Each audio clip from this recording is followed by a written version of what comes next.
Good afternoon, everyone, and welcome to the very first KBG Injury Law live stream. Hopefully the technology works here, and this is going out over Facebook and YouTube.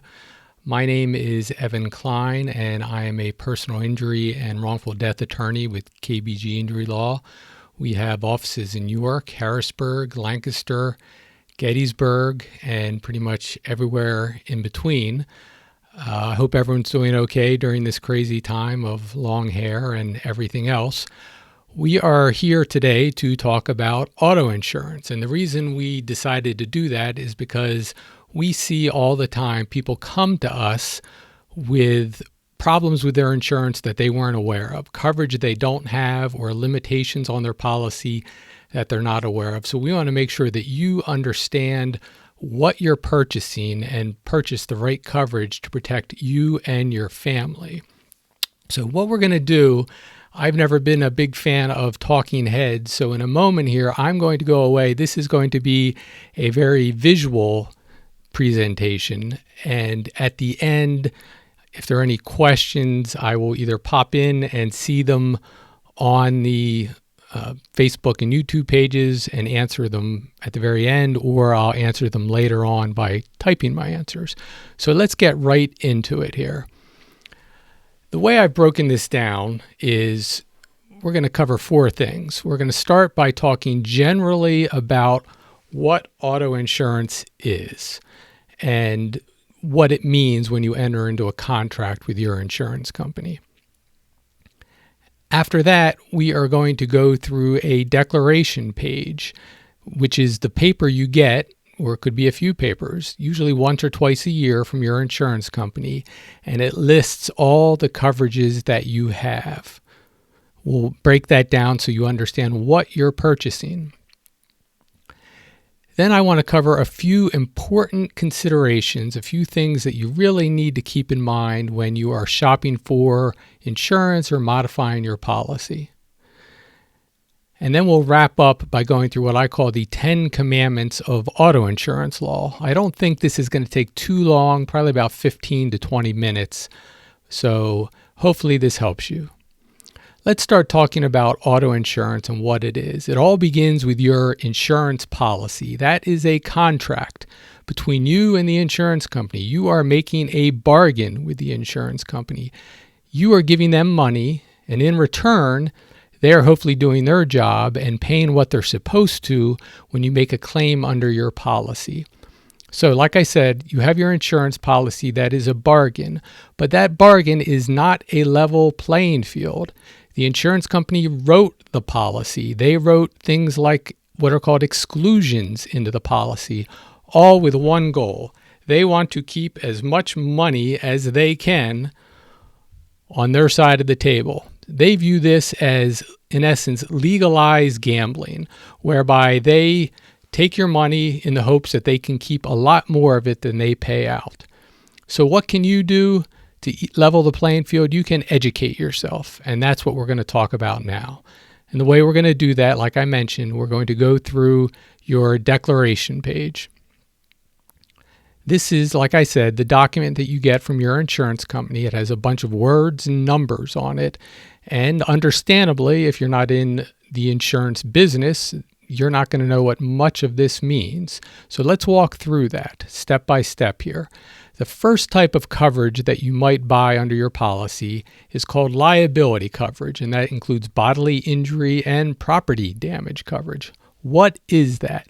Well, that's the coverage that protects you if you go out and cause an accident and either injure someone or damage their vehicle or both, and they bring a claim against you. When you look at your policy, you may see your liability coverage written one of two ways, and this will tell you how much coverage you have and what your company is protecting you for. There could be a single number there, and this is just an example, $500,000. It could be a different number. That is what's known as a single limit policy. What does that mean? That means that, let's say, for example, one person was hurt in the car that you hit. That would be the available pool of money that that person could make a claim against. Anything beyond that, you would not be covered for. If there were multiple people, such as 3 people involved in an accident, they would be drawing from that same pool of $500,000. In essence, they would be competing with each other against that same pool of money. So that's a single limit policy.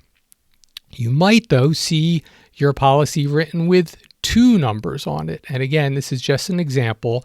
In this case, I've written it as $15,000 per person and $30,000 per accident. That's called a split limit policy. And what does that mean? Well, any one person, if there were multiple people injured by you, any one person could not recover more than $15,000 under that policy.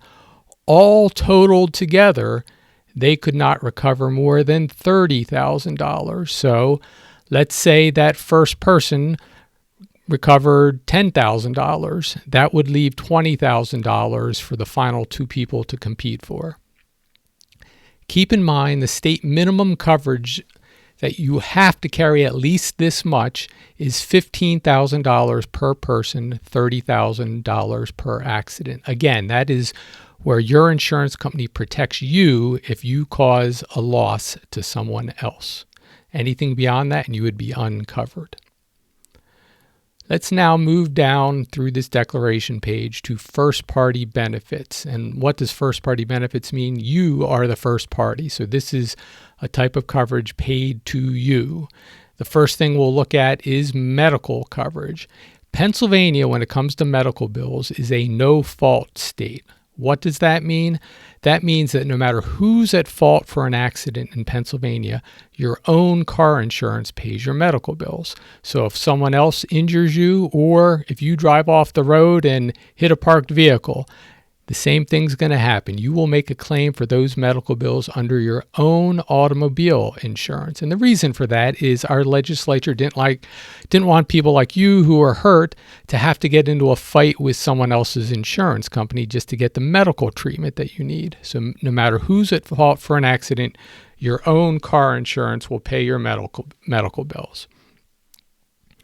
And in Pennsylvania, there is a $5,000 minimum requirement. That is the least you can buy. So you have to buy at least $5,000 of medical coverage. You might think, you know what? I don't need to raise that because I have very good health insurance. One consideration to keep in mind is there's a thing called liens. What is a lien? Well, a lien is a right that some kinds, but not all, some kinds of health insurance plans have a right to reach into your pocket. If you get a recovery from another driver, your health insurance may have a right to reach into your pocket and say, thank you very much, we're taking everything back that we paid out for your medical treatment. So that's just something to keep in mind, something you want to look into as far as whether your health insurance might have that right. If you have questions about that, certainly feel free to contact us. I'll put my contact info up on the screen at the end. Another type of first-party benefit coverage is wage loss. This is optional in Pennsylvania. You can get it. You could not get it. It's up to you. You just need to decide if you're off work, is that something you could stomach if you're off work for a while or maybe permanently? So you'll have to decide that and then decide how much coverage you would want to get. Again, you don't have to get this. It's optional. Let's move down this declaration page to what's called uninsured and underinsured motorist coverage. These typically go hand in hand. Now, this is, of everything we're going to talk about, this might be the most important part or one of 2 potential really important parts. What is uninsured and underinsured motorist coverage? Think of it as a safety net. Your insurance company, if you have this coverage, will step into the shoes of another driver who does not have enough insurance or might not have any insurance at all and pay what that person or that person's insurance company would have paid if they had had enough insurance. So in essence, what you are doing, you are protecting yourself from either the bad decisions or bad circumstances of another driver. You don't want your well-being and your family's well-being to be left to the decisions someone else made. So you want to cover yourself with as much of this type of coverage as you can afford. And that's important because 1 in 7 drivers are driving around without insurance. And as I mentioned before, the minimum coverage in Pennsylvania for bodily injury coverage is $15,000. So there's an extremely high likelihood, too high, that you could be hurt by a driver that either does not have insurance or has a very minimal policy. Now, when you buy underinsured motorist coverage, something to keep in mind is that by default, unless you change it, your uninsured and underinsured motorist coverage will equal your liability coverage. And UM and UIM you see there on the screen, that stands for uninsured and underinsured motorist. Liability coverage is the first type of coverage that we talked about. They will be equal by default. Keep in mind, if you want to raise your uninsured or underinsured motorist coverage, you cannot raise it above your liability coverage.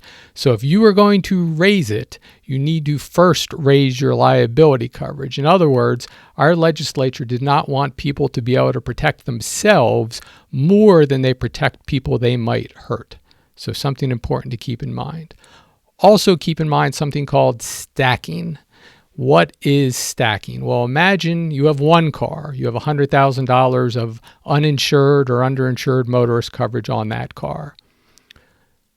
But let's say in your household you have 3 cars. What you can do with stacking is you can take the coverage on each of those vehicles and add it together. So even if you were hurt in here, the Batmobile, you would not have the $100,000 of coverage on the Batmobile. You would actually have $300,000 of underinsured motorist coverage. But you can reject that coverage. You would have to sign something to reject that coverage. Do not reject that coverage because that's a good way to get extra protection for you and your family. Let's keep moving here. We're going to go down to comprehensive and collision coverage. That's something most people are familiar with. Collision coverage is just what it sounds like. If you crash your car or someone else hits your car with their vehicle, this will pay to get it repaired or replaced minus your deductible. Comprehensive coverage is the other types of losses, such as if, for example, a tree branch falls on your car. Do you want to get that? Well, if you have a loan on your car, most likely that is going to be required by your bank. Almost certainly that's going to be required by your bank. If you don't have a loan on your car, you simply need to weigh on one side, what's the cost of the coverage? On the other side, what would it cost me to get my car repaired or replaced? And is that a risk I am willing to take? So that's going to be a personal decision for you. Let's go to the next page and look down here at the bottom. And again, on your declaration page, it could be somewhere different. Every company has these looking a little bit different. But at the bottom here you'll see something called full tort. That pertains to what's called your tort option. We are not talking about that kind of tort. Full tort and limited tort. What are they? If our legislature wanted you, or the insurance industry wanted you to understand what full tort and limited tort was, they would not call it tort. What they would do is they would call it full right to sue and limited right to sue.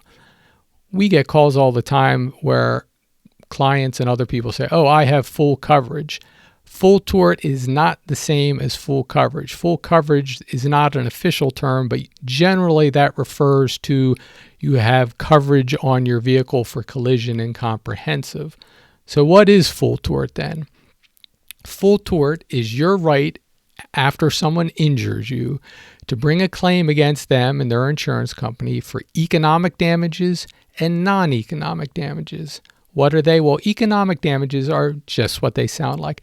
Damages that can be easily measured by money, such as lost wages or medical bills above and beyond what your insurance covers. Non-economic damages are all those other sort of intangibles that you hear about. If, for example, you were wheelchair bound for a couple of years or longer, the law recognizes that that's a bigger loss to you often than money is. And I think we all recognize that as well. When you get a call, hopefully this hasn't happened to you, but if you get a call in the middle of the night from a loved one and you see their name on your screen and your heart drops into your stomach, your first thought isn't, oh, I hope Johnny is not missing lost wages. You're thinking about Johnny's well-being. And that's the sort of thing, excuse me, that non-economic damages reflects: pain and suffering, limitations, things like that. And with full tort, you can recover all of that. With limited tort, you cannot recover non-economic damages as a general rule. Now, there are exceptions to that. We're not going to go through all those, but you don't want to have to rely on those exceptions. The most common reason why we cannot help people is because of their election of limited tort. So make sure you get full tort on your policy. It is required to be on your declaration page somewhere, listed whether you have full tort or limited tort. If you have limited tort, go change it today. Call your insurance company and switch it to full tort. It will be a little more expensive, but you know the phrase, penny wise, pound foolish. You need full tort. So that is the declaration page. Let's go through a few important considerations. The first of which really pertains to what we're all going through right now, where many people are homebound, not really driving all their vehicles. You might think, you know what, I'm going to let the insurance lapse on one of my cars and I'll just use the other one for all my grocery store runs. Don't do that. If you have a vehicle that's registered, make sure you insure it. The reason for that, we just spent some time talking about full tort and limited tort. Well, under Pennsylvania law, there is a penalty against you if you have a vehicle that's registered but not insured. That penalty is that you are automatically considered to have limited tort coverage on all your cars, even if you are paying for full tort. So again, if you have a registered vehicle, make sure you insure it. If you do not want to insure it and use it, turn in your tags to PennDOT so it is no longer registered. Another consideration is the concept of resident relatives.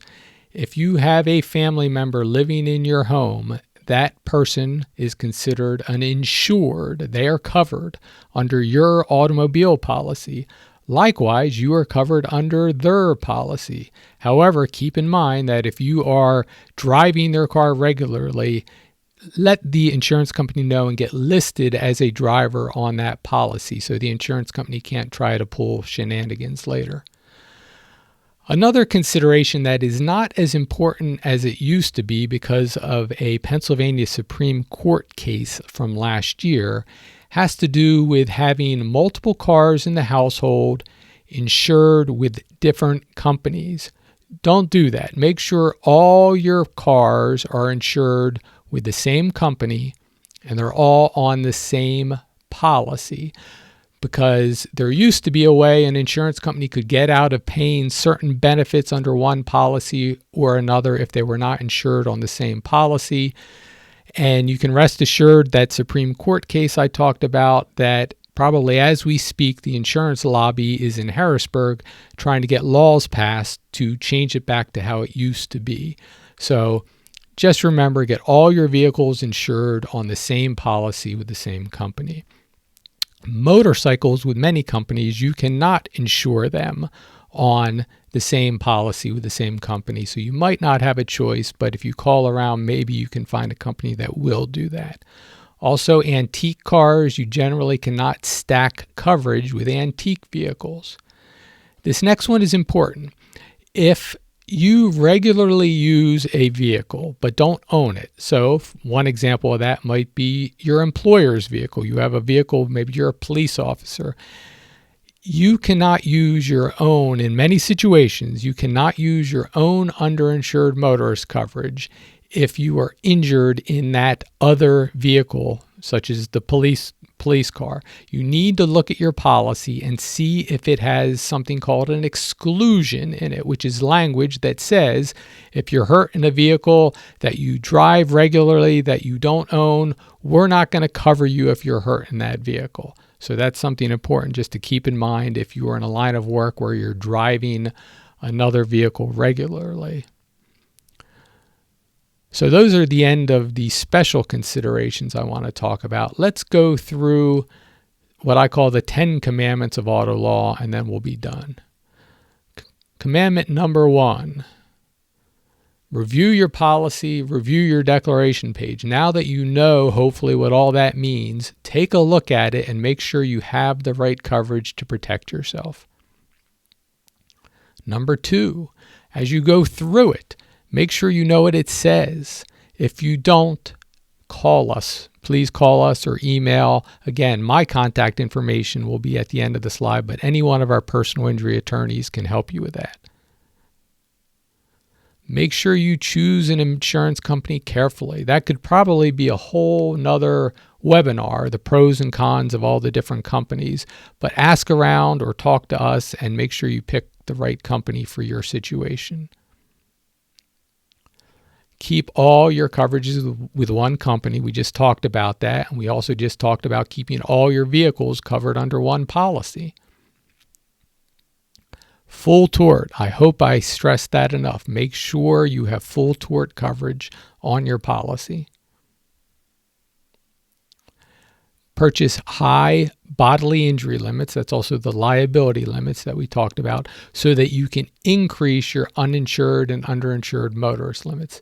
Now you're probably, or you might be saying, Evan, you're telling me to maximize all my coverages. This is probably the most important one. If you could only pick one, this is the one that I would focus on, along with full tort. Don't reject stacked coverage if you can afford not to, because that gets you extra coverage.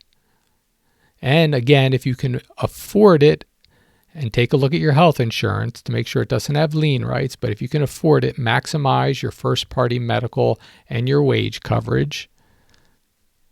And then lastly, don't be afraid to use the coverage that you bought and paid for.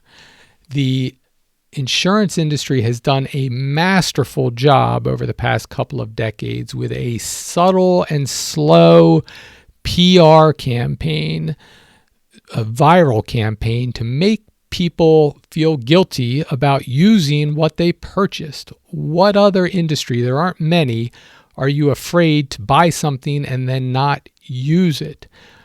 The alternative, if you're not going to use the benefits that you paid for, is you're putting more money in the CEO of Allstate or whoever else. Use the coverage that you paid for. So hopefully that was helpful. I know we went through it quickly.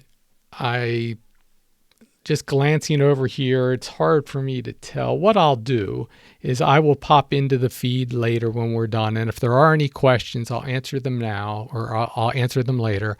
My contact information is there on the screen. Feel free to reach out to me. And thank you very much for joining us. I hope this was helpful, and stay safe, everyone.